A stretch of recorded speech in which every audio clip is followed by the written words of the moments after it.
with GIS data, it's important to remember it might be different than other sorts of data sets you work with. GIS data can be very large, so it may take a while to download and you might need room to store it. Sometimes it can be shared by multiple users, so for example, you might not be able to edit something if someone else is editing it. It can come from various sources, so all things may or may not fit well together. They're on local computers, but once again, you could be accessing files from a map service or online. And sometimes they don't always follow the latest convention, which can be a problem. But I think mostly the formats of GIS data can be complicated, and they're not always intuitive as we look at them. So tips for managing GIS data: you might want to have one folder for the class with the class name associated with it. And within each of those, you might want to have each of your different projects as a different folder. Do not use especially my documents folder, because if you actually look at that path name, there'll be spaces in the path name, which is a huge issue, and it doesn't always come up, but when it does, it wreaks havoc. Be aware of where you're saving things. Oftentimes there's a default place to save things in the GIS, and it's not always the best to save it there. Give files a descriptive name. If you're asked to name something, give it a name that you'll recognize, like snail habitat, because the default might be something like this, where that really doesn't mean very much to most people, except that you've done some sort of raster calculation. And you might want to separate your temporary work from your permanent work, and put downloads in a separate folder so that they can be easily archived or deleted. So probably the most important thing as you're naming these files and you have a folder, never include a space in your folder name. It doesn't always cause problems, but it can cause problems after you're well into a project, and it's just better to not have any spaces in any sort of folder name that you create or where you put your data. So once again, my documents is not a good place to put data because of the space is already there. Use letters, numbers, and underscores only. Don't use any special characters. And keep your folder names and your file names short. And I'd suggest approximately 8 to 15 characters. And these are basically just best recommendations for complicated software products.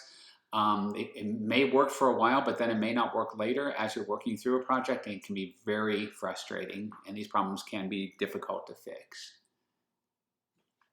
So it's good to be able to see file extensions. If you open things like .doc documents and Word documents, you might be able to see that already. But there is under your File Explorer options, there's an option to hide these extensions. These 3 to 4 letter three to four letter extensions on your files. It's better to be able to see those. So you might want to open up your options, your preferences, and uncheck the hide file extensions.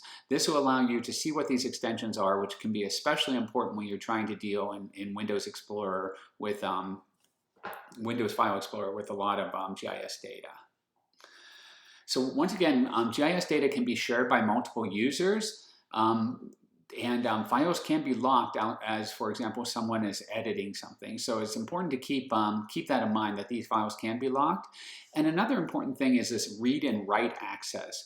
As you start writing out new data layers, sometimes people have a problem if they're trying to write it to a location where they don't have permission to create a new file.